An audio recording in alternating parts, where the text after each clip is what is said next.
Raya, Mellott. My coach started counting down the days, at least 200 days out. I'd be on the top of our workout printouts, working hard in the weight room, and to make the junior pan pack team. Like, how did this happen to me again? I did 100 and 200 breast, and I got DQ'd because I flinched on my start. Sitting there in the ready room, like looking around, and there's so many Olympians go incredibly fast and make the Olympic team. Who knows?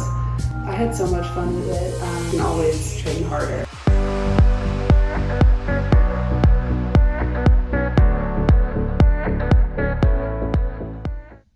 Hello everyone, I'm your host Kushan Harandi and welcome back to Danville Spotlight. If you didn't watch the last video on the introduction to Raya's swimming career, you should go watch that first.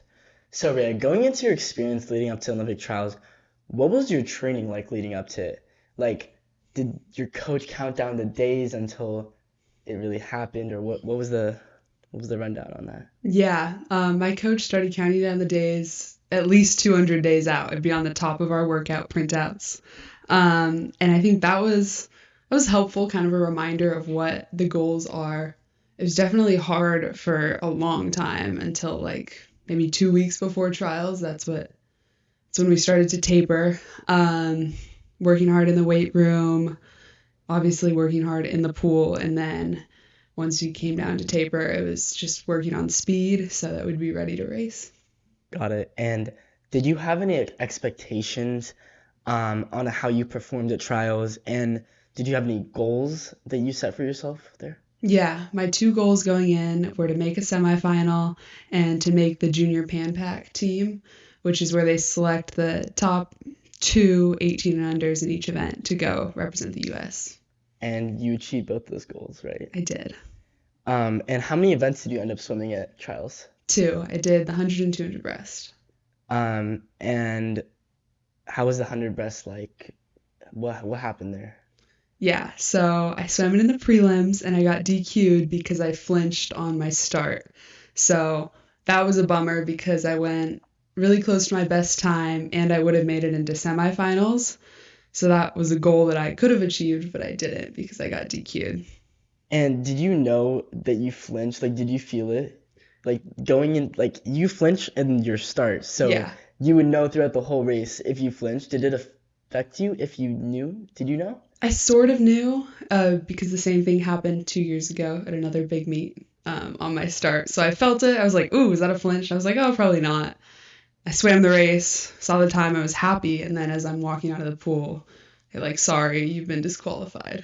Wow, So that's dramatic. And after getting disqualified, it's such a big high-end meet. Like, what was going through your head? I was so sad. I was like, how did this happen to me again? This 100 breast is my best event, so I was like, had to happen to my best event, biggest meet of my life. But I think every swimmer's been through something similar, and I knew that I had to focus on the 200 breast because that was my last event. So how were you able to clear your head, get past that race, and just a few days later swim such an amazing 200 breast? What was going through your head? Yeah, I mean, everyone was super supportive and were cool to me. They were like, oh, that sucks. But I was talking with my coach, and he was like, we can't do anything about it now, but the real test is how you respond to this. And I knew I wanted to respond well, and I knew I wanted to come back stronger. So I just... And you did. So Raya ended up getting a semifinal spot, which is top 16 in the United States in a 200 breaststroke in 2024. And then she ended up getting 7th place in the semifinals, which top 8 ended up going to the finals.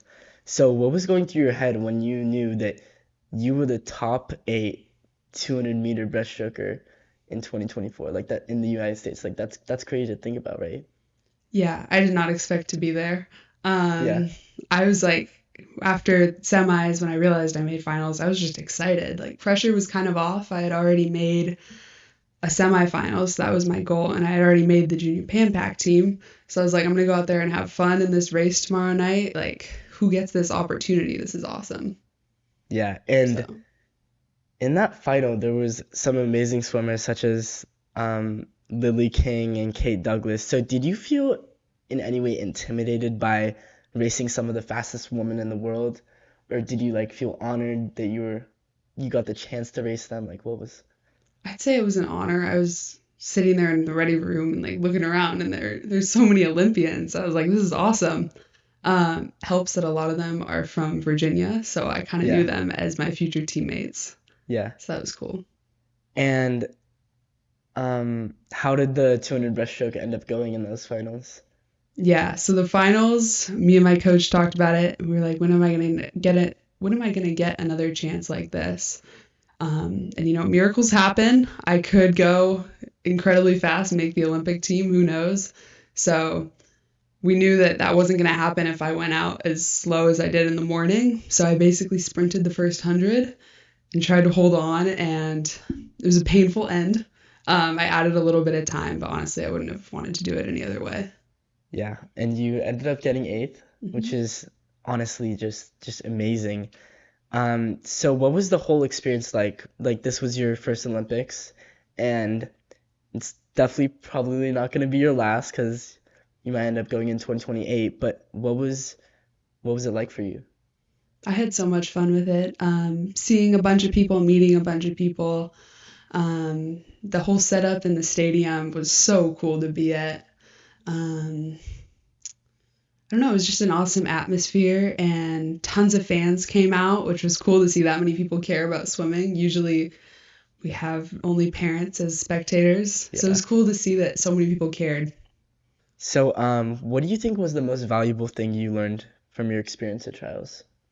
Definitely to not take yourself too seriously and have fun with it.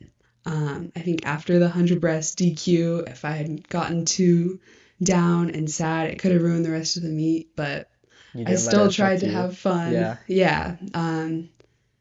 Just enjoying it because it is a really cool experience, even though there's a lot of pressure. So, right. And um, in 2028, if you do end up going to Olympic trials, very good chance that you do. What are you going to do differently there than you did this time? not false start. Um, That's actually a good there's answer. that, but I think the training leading into it, you can always train harder. And I think having experienced it before, I'll have more, You'll be I more don't know, comfortable. more Yeah, comfortable, and I'll know how important it is to yeah, train as hard as I can every day. right. So thank you so much for coming on the Danville Spotlight, Rhea, and thank you everyone for listening.